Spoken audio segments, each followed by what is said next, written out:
Olá, tudo bem? Bom, eu, Débora Miranda, artista e orientadora das oficinas culturais de Caraguatatuba, e nós estamos aqui com mais um assunto para falar sobre teatro, né? Sobre esse universo teatral, onde possui muita coisa para falar, muito assunto para debater e para trazer para vocês conhecerem, né? Nós já estamos na aula 76, então tem muito assunto, a gente já falou sobre muitas coisas. Então, se você chegou aqui nesse vídeo primeiro e quer conhecer um pouquinho mais, aproveita para maratonar, porque já temos 76 vídeos, né? Só para você poder aí escolher o assunto que você quer conhecer um pouquinho mais. E sem contar que tem outros profissionais também, né? Nós temos outros profissionais de teatro, de circo, dentro dessa plataforma. Então você pode escolher também outros assuntos e outros profissionais, tá bom? Não esquece de ativar o sininho, curte, compartilha com a galera e deixa os comentários aí se você tiver alguma dúvida, tá bom? Bom, nas aulas passadas nós falamos sobre o laboratório, né, o que significava esse laboratório, como funcionava. Falamos da visualização física da Viola Spolin e a construção do personagem por imagens de animais, que temos também a partir da Viola Spolin, né, que é a que criou todos os jogos para o ator, né, para o trabalho do ator. E hoje eu queria falar um pouco da história do teatro, pegando um pouquinho dessa questão dos artistas, ensaiadores e empresários, né? Como é que começaram então a produzir espetáculos, né? Como que começou essa atividade, né? De repente um grupo se junta, começa a ensaiar e apresentar para as pessoas. Como surgiu, né? Então hoje nós vamos voltar um pouquinho no tempo, em 1863, para a gente entender como é que surgiu essas coisas. Então, hoje falaremos dos artistas, ensaiadores e empresários teatrais, né? E aí a gente vai descobrir, porque a gente já falou sobre isso, dos profissionais do teatro, né? Que não é só o ator, a gente tem muitos profissionais dentro do teatro, né? Tem grandes empresários que trabalham em prol dos espetáculos, né? E produzindo, né? Vendendo, marketing, tem muita coisa. Então vamos lá conversar um pouquinho só para você poder entender, tá bom? Hoje, como base, eu vou trazer esse livro aqui, ó. A História do Teatro Brasileiro, tá? João Roberto Faria. É um livro maravilhoso, tá? Um livro que vai trazer muita informação sobre o teatro. Então, toda a história aqui sendo contada dentro desse livro. E aí eu separei aqui na página 253, nós vamos falar então agora sobre os artistas, ensaiadores e empresários, né? Vamos lá? Vamos conhecer? E as companhias, né? As companhias musicais também, porque naquela época tinha muitas coisas nesse estilo, né?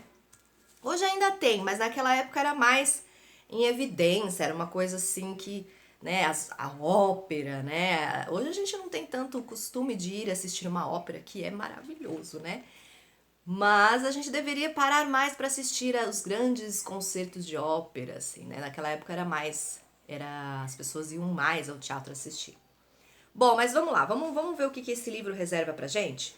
Bom, artistas, vou colocar aqui um pouco pra gente poder. Isso, vamos lá. Artistas, ensaiadores e empresários, o ecletismo e as companhias musicais. Depois da morte de João Caetano em 1863 e com o sucesso das óperas a partir de 1865, no Alcazar Lyrique e das paródias que se seguiram, ao triunfo do Orfeu na Roça de Vasques em 1868, a década seguinte vê surgir uma nova geração de empresários. Ou seja, então, a partir de 1870, né, a gente já começa a ver os empresários surgindo aqui no Brasil. Isso é no Brasil, tá, gente? É o brasileiro, é o teatro brasileiro mesmo, tá? Então vamos lá. No cenário do teatro brasileiro. Um momento que ganha significado especial é quando Furtado Coelho, ator e empresário ligado ao teatro realista, cujo repertório fez brilhar no palco do ginásio dramático, passa também a experimentar o gênero alegre com A Pera de Satanás e A Baronesa de Caiapó. Percebendo a tendência que vinha se fortalecendo na cena fluminense, ele passa a alternar peças de entretenimento com peças de cunho literário, como as de Alexandre Dumas Filho ou Emily Alger em seu repertório. Então, olha que interessante. Ele percebeu, né, Furtado Coelho, ator e empresário, ele percebeu que aquilo estava chamando atenção, que aquilo era um entretenimento interessante, o povo queria esse entretenimento, né? Queria sair de casa para assistir algo divertido. Então ele começou como empresário, criar esses gêneros, né, como entretenimento, mas também com cunho literário, onde ele conseguiu ali trazer o público para assistir. Isso em 1870, né? Olha só como o teatro no Brasil já tem uma força, né? E aí já vem na questão do vender, do comprar o espetáculo, né? Imagina os atores, né? Como era movimentado esse momento de ensaiar, de produzir, porque tinha que apresentar, né? O empresário provavelmente comprou aquele espetáculo. Como era essa vida, né? Então, já em 1870 a gente já tinha tudo isso, né? Então isso não é de hoje, é muito antigo, né? Vamos lá para ver o que ele fala mais aqui nesse livro.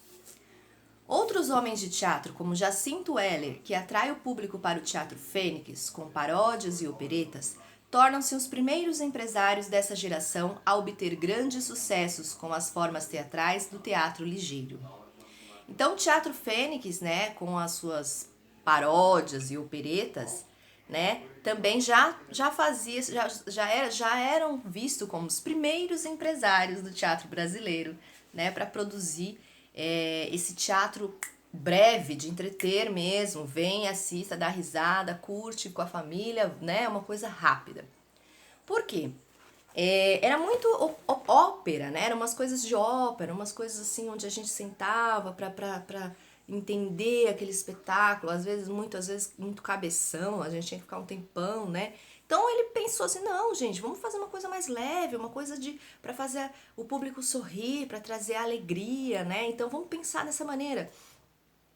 Então acho que isso foi bem interessante, né? Vamos lá.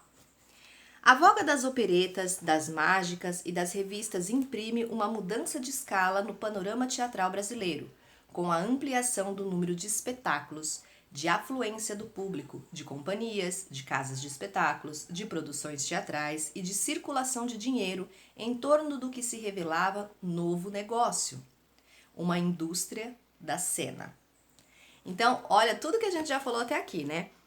É uma indústria, são muitos profissionais trabalhando em prol daquele espetáculo, né? Então, foi um boom, né? Aí abriu as casas de espetáculos, bilheteria, produção de espetáculo, atores, contrata atores, diretores, imagina a loucura que foi, né? Porque é uma indústria onde muitos ganham a partir, né, dos seus trabalhos, daquilo que você se ofereceu para fazer.